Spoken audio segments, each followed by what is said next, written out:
Well, it wasn't. It didn't happen by design at first. It was just the kind of thing that's snuck up on us. And I guess because I'm, live in both worlds, the music and the movies. There's a little funny thing that goes with that, which is every time the band gets together and we're going to go out on the road, 14 days, 3 weeks, whatever it is, it almost kind of is like those old days when you're going to camp with your best friend. You go, this is going to be great.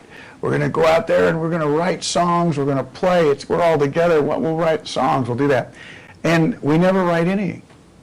We've never written one when we've been on the road. We've been together now about 6 or 7 years. And interesting enough, whenever I make a movie, and when I'm actually on tour with the band, I've written screenplays. I've written 2.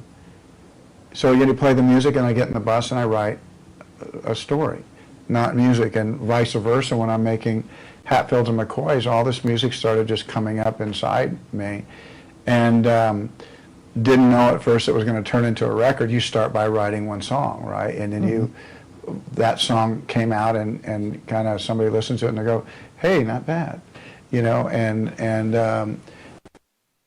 then you think, well, I was thinking about this other idea, and that idea bubbles up. And then the nature of our band is we kind of open it up to everybody, and I had some of the guys come out. In fact, we ended up playing out there in Romania. That's where we shot Hatfields and McCoys, but they were out there, they saw where I was going with this, and then I was explaining to them how movies are scored a little bit to my guys. And they got very interested in that. And so they went home, and based on the ideas I was talking about, they started trying to score experimentally. And it's kind of like what you don't know doesn't hurt you, because it started coming out in a very rich way, the music, because it wasn't, they kind of knew what they were kind of doing, but no one was telling them how to do it, so it had an original... authentic. It did. The guys are, from, back east, and they're in Nashville, and so based on what I was writing, the lyrics I was writing, and this thing just fell into this Appalachian sound, and we just kept going with it, and ended up, people hearing the music asked us to actually score the behind the scenes and the making of, and the cues were such that even the composer did the score for the movie decided that he would put 3 or 4 of the cues in the body of the film. So no one was more surprised than me, and that's how it came about. And it was just strictly, this Americana album that stayed right in the pocket, to the point where a gospel song even came out of it. I don't know if you heard that, but I did. Yeah, and that really spoke to my upbringing. I was raised as a Baptist. And the piano and the thing, and it's a very simple but very beautiful song. Yeah, I was raised Baptist also. So Pardon me? I was raised Baptist. So you understand, and it's so easy to kind of make fun of those people. I mean, it's a real easy thing to do, but when you understand the life, that song just sounds exactly like, man, you're late for church. You got to get in there when you hear that piano going, and so. It really spoke to the life of the Hatfield and McCoys, because religion was mixed in with all this fighting.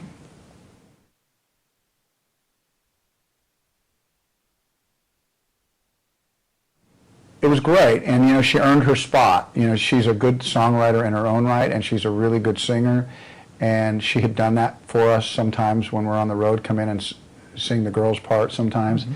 And she'd actually seen, she was tending bar, and somebody said, hey, Lily, your dad's on the TV. And she looked up from the bar, doing the glasses and stuff, and she saw the trailer. And she'd been out to visit me on the set in Romania.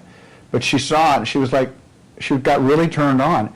And she went home that night, and she wrote some music just based on what she actually got back on her computer and watched that trailer a couple more times. You're able to do that now. And looked at it, and out of that wrote this really incredible song about an 8-year-old kid. You know what that song's about, is a young girl who does not think she's going to get into heaven. If she knows she won't get into heaven if God knows her last name's Hatfield or McCoy. And so she wants to be buried an orphan. So she sang the song for me. I said, come over, and everybody's usually really shy, but they know with me, it's like, no, come over. The band's here right now. And so she picked it, and the two babies were in there wandering around, and she was pretty self-conscious, and I thought the song was good, but I didn't say anything for a day or two. And that's about all the time we had. We didn't have much time. And I looked at everybody, I said, what did you think about that song? And the guy said, we liked the song, Teddy and Park, but we couldn't exactly hear the lyrics exactly. I said, I know.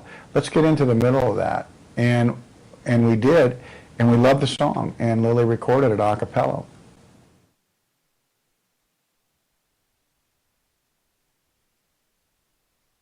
Music, yeah.